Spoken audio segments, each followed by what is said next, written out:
applaud for me. You're not here to hear me talk. I'm here simply to introduce our first presenter, who is Teresa with Roads to a New You. She has developed a nonprofit that I think you're really going to appreciate learning more about. And one of the things that I really appreciate about Teresa, as I got to know her just a little bit as being her coach, was her enthusiasm for what she does and her ability to adapt and learn on the go. So we are very happy to have you here, Teresa. Thank you very much. And please come up. We look forward to hearing your presentation.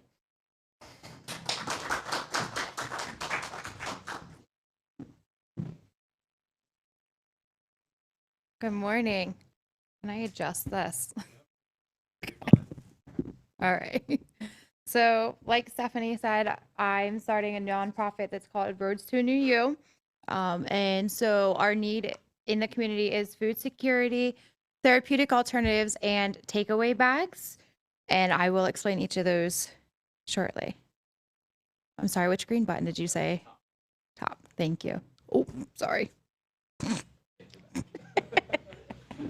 So the stage that we're in is we are kind of lifting off the ground at this point.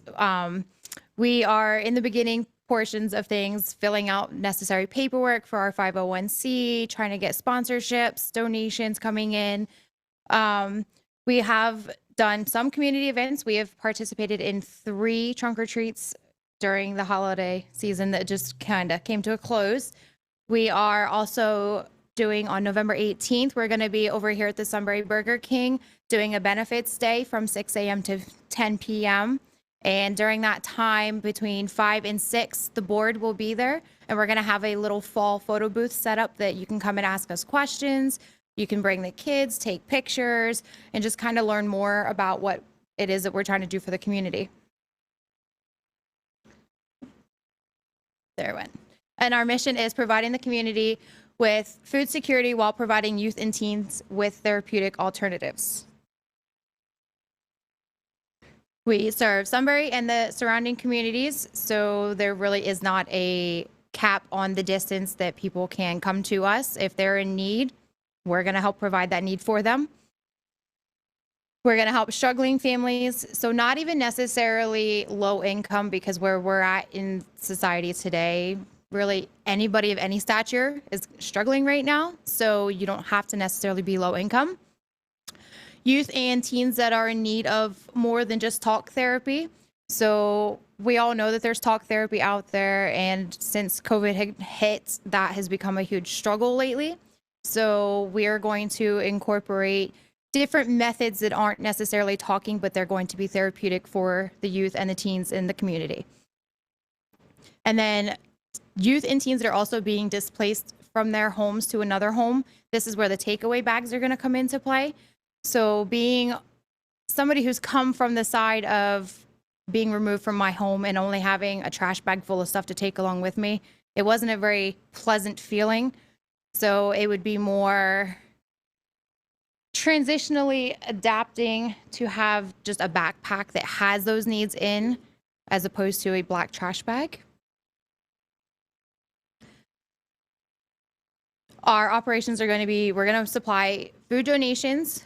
We're aiming to do 3 times a week so that we can do 2 during the week, 1 on the weekend. So families that are working during the week have the opportunity that they can come on the weekend and get food if they need food. We're going to offer home cooked meals. Again, this will be another 3-time type of deal, but it will be 3 times a month. There will be a breakfast offered, there will be a lunch offered, and there will be a dinner offered throughout the month. And then the therapeutic alternatives are going to include things like fitness and dance, art, sports, cooking classes, and variations of different arts and crafts. And how 1 Million Cups can help us is sharing your ideas and feedback. We composed a massive list of sponsors, but maybe you guys have people in mind that maybe we didn't even think of. So that would be one area. The constructive feedback, of course, so that we can improve on what we're doing and better serve the community and help them with their needs as well. And then sharing any resources that can be helpful. And then finally, just come out and support us on November 18th at Burger King. Thank you. I wondered if maybe you could talk a little bit about underneath the constructive feedback. Tell us a little bit about maybe some of your current struggles, your current thoughts of maybe, like dive in a little bit to the specifics and maybe we can tease out some things for you. Yeah. So one of our biggest challenges right now is finding a physical location. I have been eyeing up a few different positional places that might be some good things. But then I look at the fact of, is it going to benefit us as far as the cost goes in the long run? Is it going to need, different things that we're going to have to put money into it before we could even move into the location? So we have the physical side of finding a location. And then, of course, getting sponsorships coming in. We've gotten 2 so far and a lot of no's. Not that that's going to deter us, but if we can get some more ideas of where to get those, that's another struggle that we have. My question is more about the structure of, why nonprofit as opposed to for-profit. I know that I personally think that we have an overabundance of nonprofits in our region, but we don't necessarily have a lot of good public-private partnerships. Mm-hmm. And I think that much like STEAM Innovation Labs is a for-profit business that focuses on the good that it can do in the community, why necessarily a nonprofit as opposed to a for-profit that would allow you the opportunity to partner with nonprofits that are working in the same demographic or the same, essentially the same kind of space, and creating those partnerships and allowing for a wider range of opportunity. So to put it simply, I couldn't quite figure out the structure behind doing a for-profit in the area. So nonprofit kind of came a little simpler and easier, and I was able to kind of really get the ideas going and figure out how it would work and like with my end goal and my vision. So that's kind of why I went that route instead of for-profit.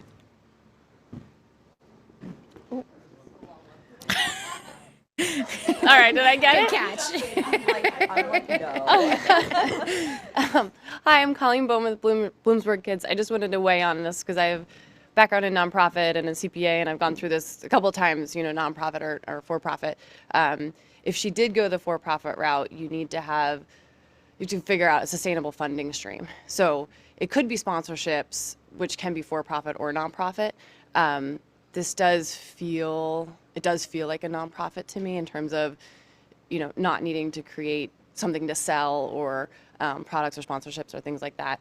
My question to you is, this feels like it would work really well in partnerships with some other organizations. So again, I know a lot more about kind of the Bloomsburg and Danville areas, but my guess would be are there a number of churches that do kind of some of these things, or food banks or something like that, but they could potentially partner with you because you guys would be specializing in kind of like that youth teen, piece. So they might have ideas in terms of funding, and they might already be doing, some of this. And again, I don't know the area this well, and obviously there's a need for it that you see, but I've seen partnerships kind of work really well, helping startup organizations, get a footing. So I have actually reached out to my home church, which is the First Presbyterian Church of Milton, and I'm currently waiting to hear back from them. And then I've also reached out to a few different other churches, some in Milton, some here in Sunbury, and some have said no, some I've not heard back from. So I'm just still kind of building a list of different other churches that might be potentials for us, but they are not off of my radar. I can also connect you with I think the Susquehanna United Way might be another great resource for you to connect with. Okay. Because they know the lay of the land really well. It's funny you mentioned them because I have a convening with them tomorrow through AmeriCorps. Oh, perfect. Okay. Yeah.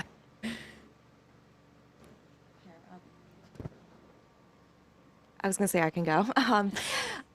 This is just I think maybe a clarifying question. I apologize if I didn't hear you say it. So I'm hearing a lot of you're focusing on mental health and access to mental health for individuals who might not know who to go to, or maybe just not even have health insurance or have access to it. Are you going to be employing licensed therapists or technicians, or how is that part of it going to work? So in that aspect, I have not put thought into having somebody that was licensed. It's more so, for example, with the sports side of the therapeutic alternatives, it's more going to be that they can just come and play whatever the sport is, and it's kind of a way to just kind of get them out, so they're not sitting at home like stuck in their thoughts of what might be bothering them. Now, we're not saying that talk therapy isn't a great tool to pair on top of that as well. But our general goal with the therapeutic alternatives is just so that they can kind of release some tension or whatever it may be through whatever the activity may be, to give more hands-on versus the mental side of it. So it won't be framed to the youth and the teens as a therapeutic alternative. It's just, to them, it's going to be like fun. But maybe later on down the road, they might be thinking, hindsight, and be like, oh, well, that was actually kind of therapeutic and I didn't realize it. So we haven't really gone into the research as far as doing that. I have done some networking with like some certified personal trainers as far as like the physical fitness side of it. And I spoke to one locally here, and we actually are planning that we will team up and kind of do like a small group of maybe 5 to 10 within a specific age range. And then basically they'll pay like maybe $20 to do it. And half of it will go to the trainer, and then half will come as a donation to us, type of thing. So we're kind of networking and partnering with people that way, if that helps answer your question. And I think the networking and partnering is really important. One of the things I was saying, you were saying about finding space in a church, whatever, but also too, in partnership with like the YMCA or the United Way. Those are both really great partnerships, and I see how you could be a connector between these organizations that we have out there, but maybe not providing services in the way that you're attempting. So I think if you get started there, maybe on site with another nonprofit, it will lead to hopefully blossoming, and then your own physical space you might own or something like that. So all that takes time. But the Lewisburg Y was actually my very first thought.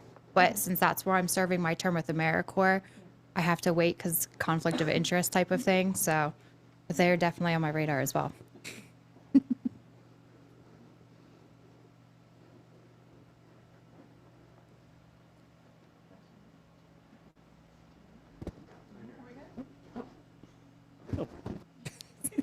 Okay, I'm going to go back and catch something because you said about needing a location. Yes. That was a problem. So maybe tell us a little bit about where you're looking, what are the needs of that location, possible things you've looked at but weren't right. It's just so we can get some thoughts in the room going on that.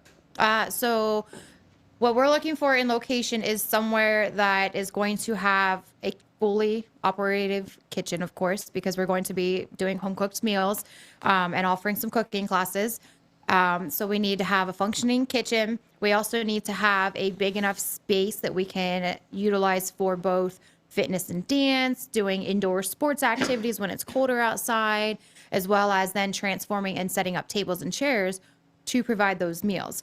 Some yardage space would be good, because then when it's nice outside, we could go outside and do sports activities outside. Maybe like a non-kitchen cooking type thing could be done outside in the nice weather too, just to kind of get out and, have the breeze and the sun and all of the good stuff outside. So those are really the main things. And of course, handicap accessible. So those are our big things. Yeah. So that seems like a pretty big lift, right? I mean, without the location and without all those features. So, I'm just wondering what's the process maybe you've gone through to start that work, and then I'll pass it on. But I think we kind of just need to dive into that a little more. Like, how can we help you in that space? So there are a few places that we looked at.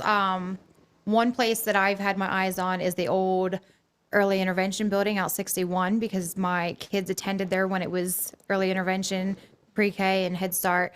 And so I've seen the layout, the inside, like it would be the perfect space.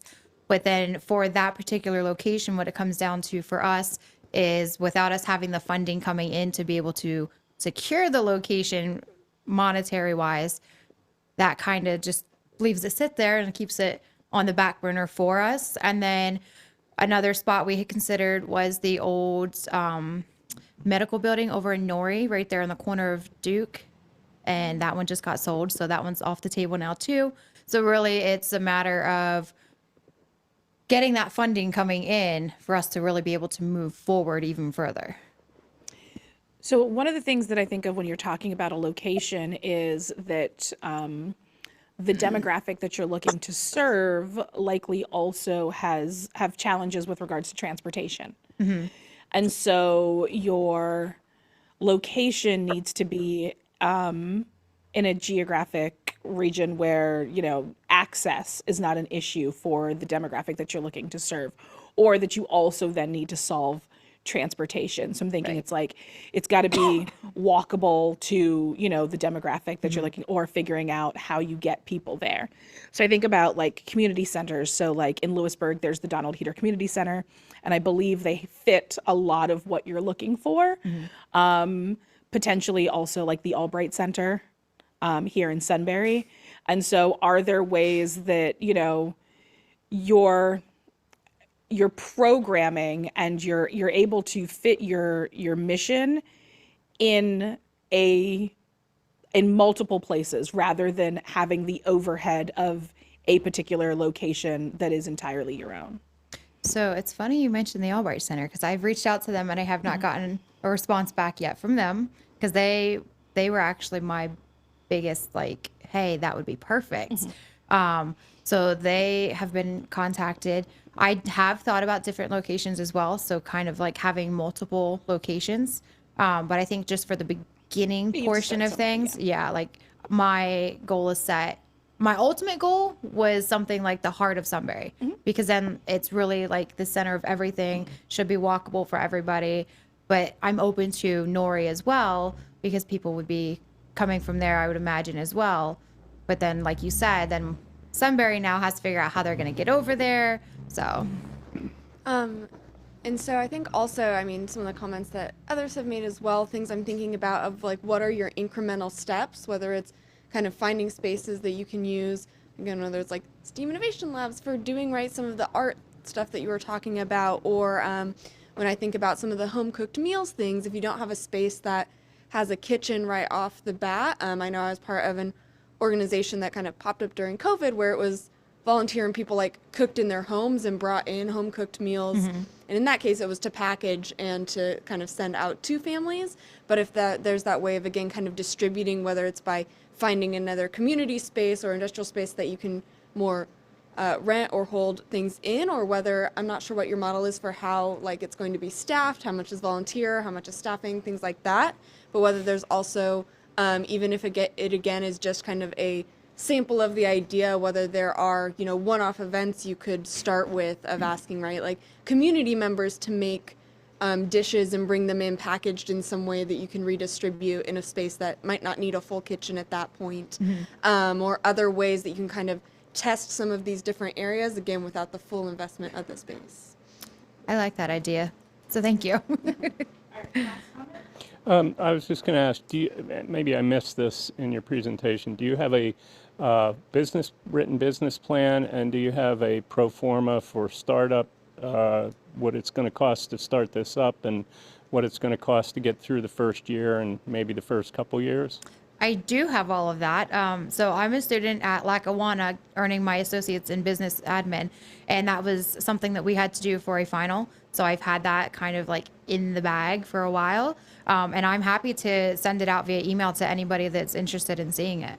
Yeah, I'd be willing to take a look at it. I've helped other nonprofits put those types of documents together. I'm not on the financial side. I could take a look at that and just see what you've got, but more so on the writing the business plan.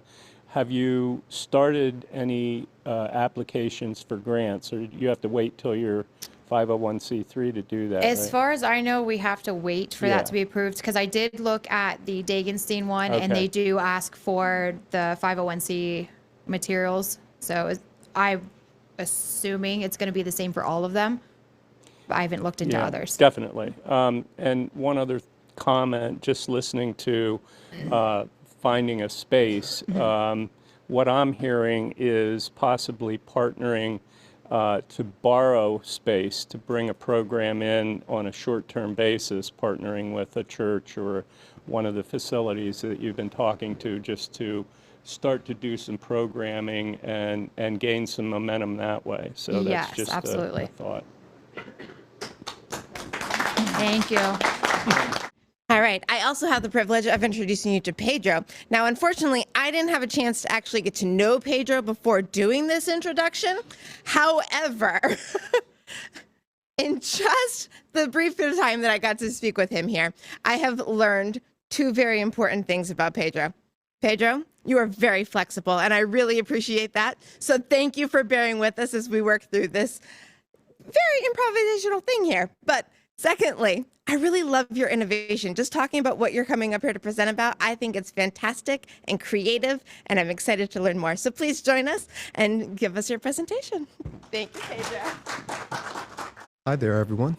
I'm Pedro. To my community members, I am known as Solo.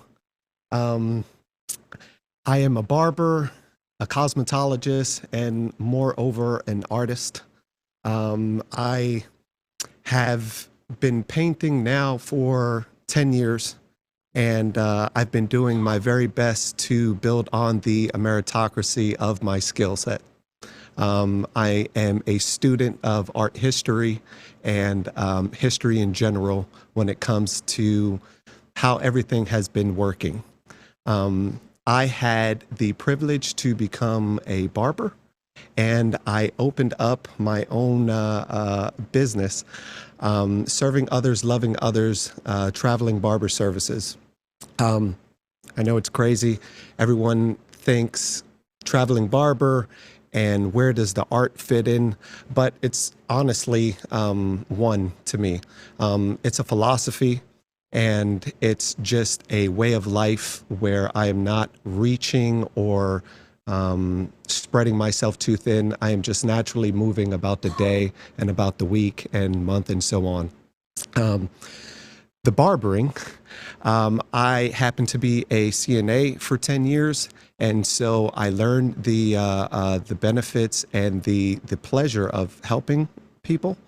And so within 2 months of barbering, I quickly noticed that I was in the same position, just a different scenario. So I was no longer wiping bottoms, and instead I was doing hair, right? A bald guy doing hair, of all things, right? Crazy. I'm the anomaly of all anomalies. But I realized that everyone needs a haircut.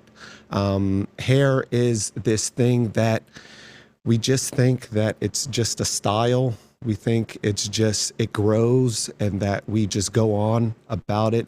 But it actually, like, psychologically gets you mentally ready. If you are not having a good hair day, you will just realize that your day seems, I always equate it to having something stuck on your face. You're always kind of hoping to look into a reflection and figure out, okay, is this the best me at this moment? And I get the privilege of making sure that everyone that I'm caring for, at least, is ready for their next 2 weeks, their next 3 weeks, the next month.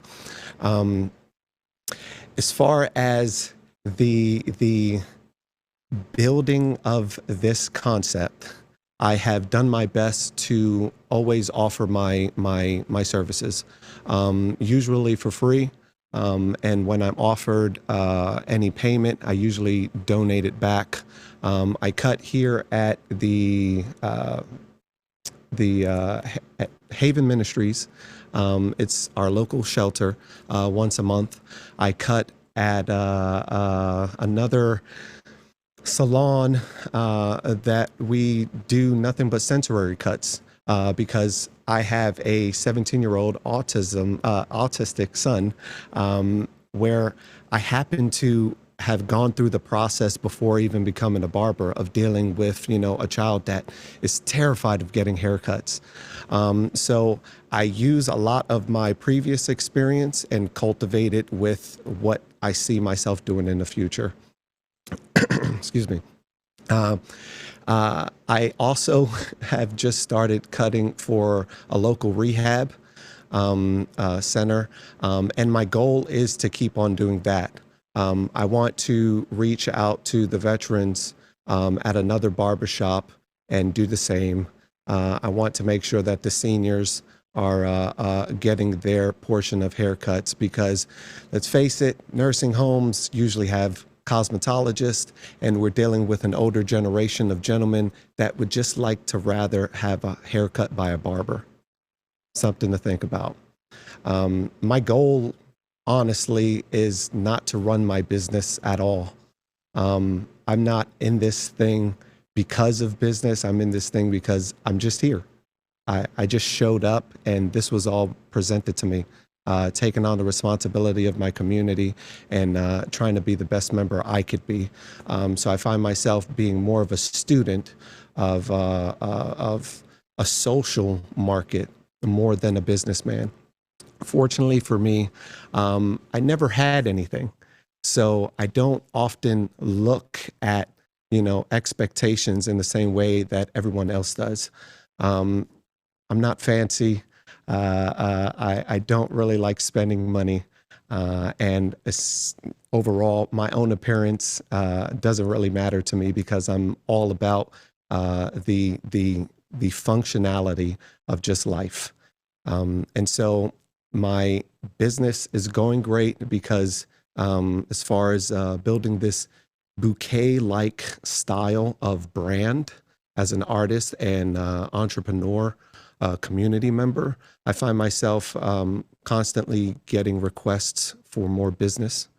And as of maybe about a year, things have been getting so good that as I hear a Megan Beck speaking about her day-to-day differences of being in a crossroad of new positions, new opportunities, along with everything that's been presented, trying to make the right choices.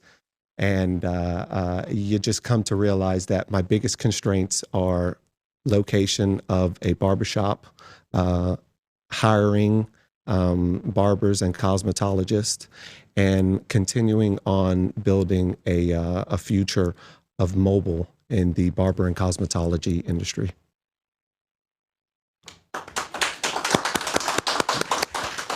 I'm clapping for myself up here, sorry. Please, I want all the questions, by the way. I hope everyone has some sort of critical thought because your opinions and recommendation, advice really means a lot to me. Please. Things. One, how are you funding your philanthropy? What is the economic engine that funds your ability to give back? Currently, it's at its simplest form. I don't spend a lot.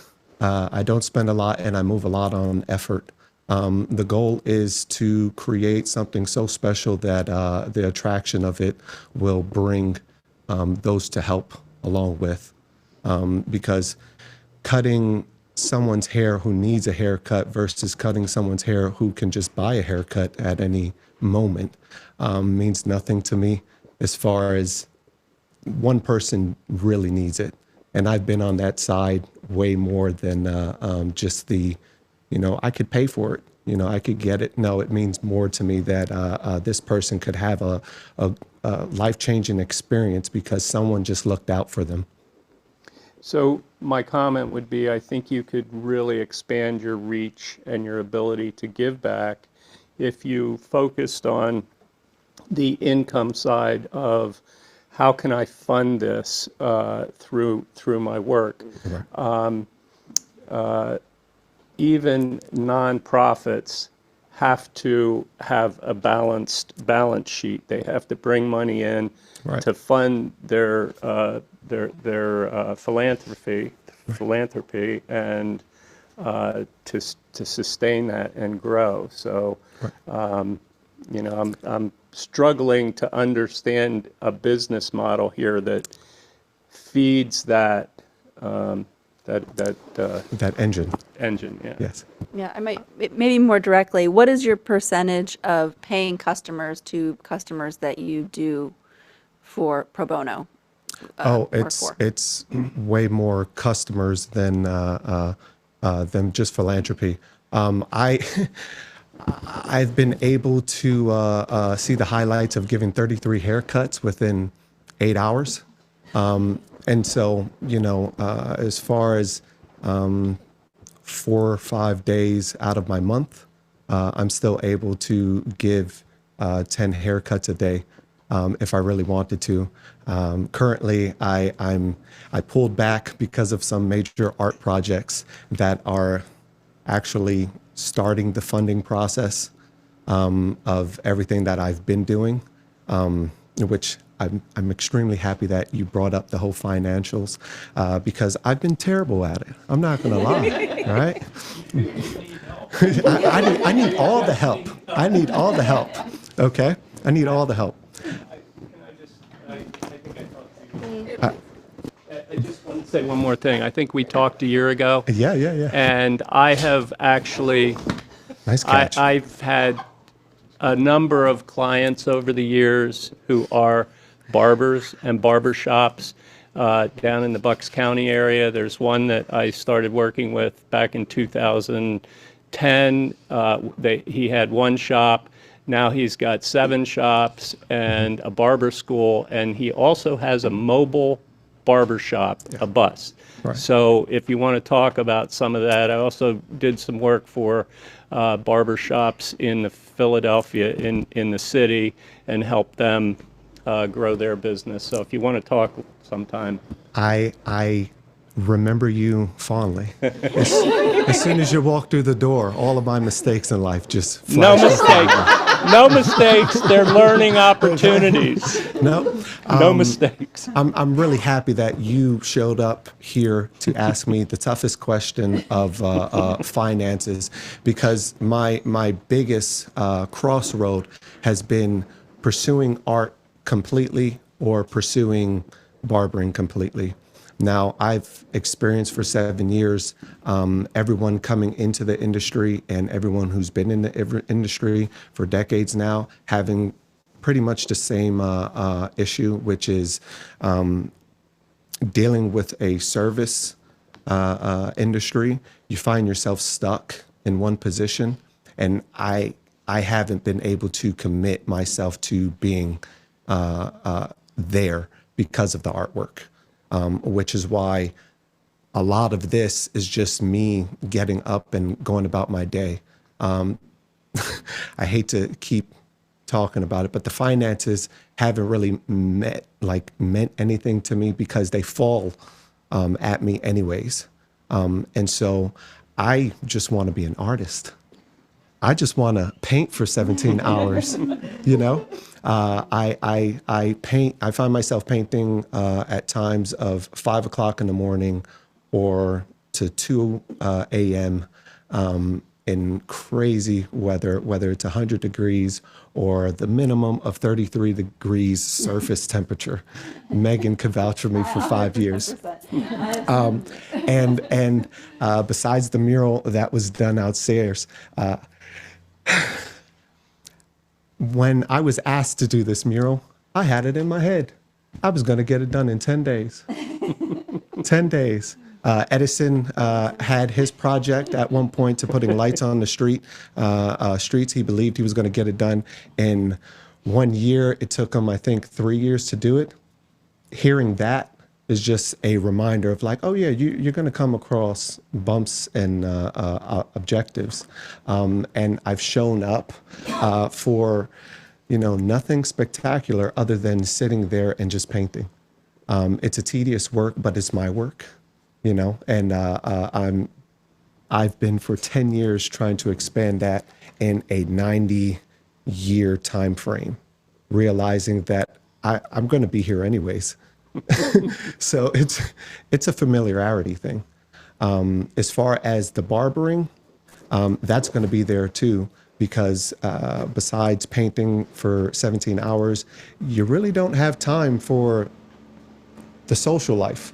I have my kids, and they get the majority of my social life. I have wonderful events like showing up at one of the poll stations and being a volunteer, because I try to align my best of friends mentors and purpose-driven community members with some time that I can just volunteer for them, and then I show up. But besides that, more questions, please? So I think what I immediately think about is with the social entrepreneurship and that you want to fund the good that you do in the world. What I've seen a few businesses do is kind of like a pay it forward program, where like when you're paying for your haircut, you can pay for a haircut for somebody else. Yeah.